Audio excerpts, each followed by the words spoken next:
Hello, everyone. Welcome to the Newsbrowse News broadcast. CBS News reports that the Trump administration is considering sending senior officials back to Pakistan within days for a renewed diplomatic push with Iran. This effort aims to revive negotiations for a longer-term peace deal amidst a tightening American naval blockade of Iran's ports in the Strait of Hormuz. Vice President J.D. Vance is being considered for a return trip to Islamabad, potentially joined by President Trump's special envoy, Steve Witkoff, and Jared Kushner. President Trump made several claims on Friday, telling reporters Iran agreed to stop enriching uranium and that he expects a deal in a day or two. However, the prospective visit follows recent talks that ended without a breakthrough on core disputes, including Iran's nuclear activities. Meanwhile, senior Western leaders are convening in Paris to discuss safeguarding navigation through the Strait of Hormuz, a critical global energy artery, amid warnings from the U.S. Navy about unaddressed mine threats. Iran's foreign minister stated the strait is completely open during a ceasefire. According to Al Jazeera, French President Emmanuel Macron has welcomed the reopening of the Strait of Hormuz and the Lebanon ceasefire. His remarks follow the United States and Iran declaring the vital waterway open for passage. Macron's comments are particularly noteworthy as European leaders are currently engaged in discussions regarding the formation of a post-war maritime force for the Strait of Hormuz, highlighting the international focus on ensuring stability.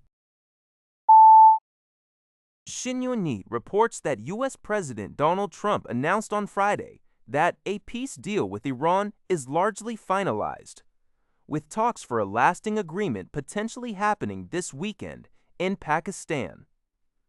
According to Trump, Iran has agreed to indefinitely suspend its nuclear program and will not receive any frozen funds from the United States.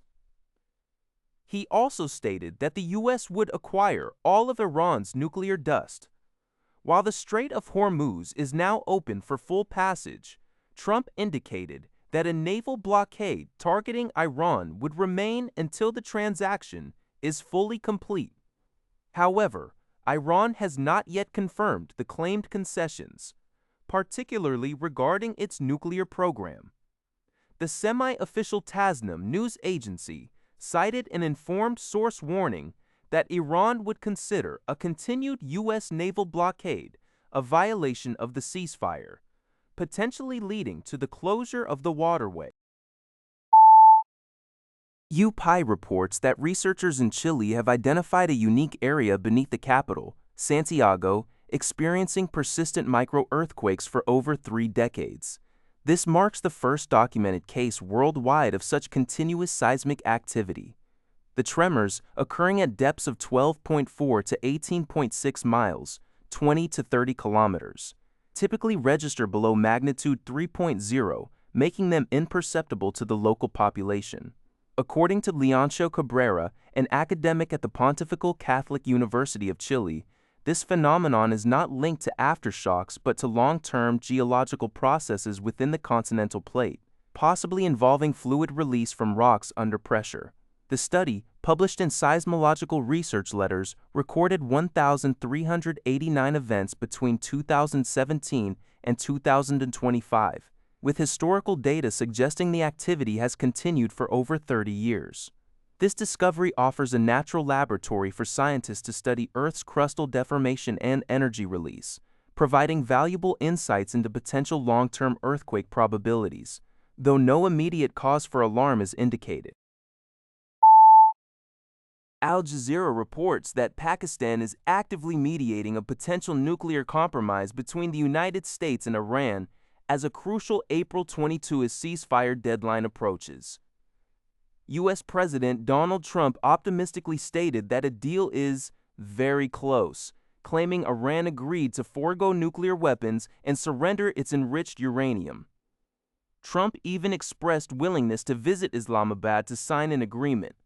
However, Iran's Foreign Ministry spokesperson Esmail Baghaei presented a different picture, confirming messages exchanged via Pakistan but unequivocally asserting Iran's right to continue enrichment for peaceful purposes, denying any agreement to surrender its uranium stockpile. Analysts highlight that the apparent discrepancy between U.S. and Iranian statements reflects the complex, unfinished nature of the negotiations rather than outright falsehoods. Pakistan's diplomatic efforts are robust, with its prime minister meeting Gulf leaders and the army chief holding high-level talks in Tehran. The White House has acknowledged Pakistan's pivotal role, suggesting future in-person talks might occur in Islamabad. Concurrently, a 10-day ceasefire between Israel and Lebanon announced by Trump adds another layer of complexity, as Iran views a Lebanon ceasefire as essential for broader U.S.-Iran peace talks. The initial sweeping U.S. demands have narrowed to focus mainly on enrichment limits and monitoring, indicating a shift back towards a JHBAA-like status quo. Both sides are perceived to be seeking a win that can be presented favorably to their domestic audiences. That's all for this video. Thank you for watching. See you in the next video.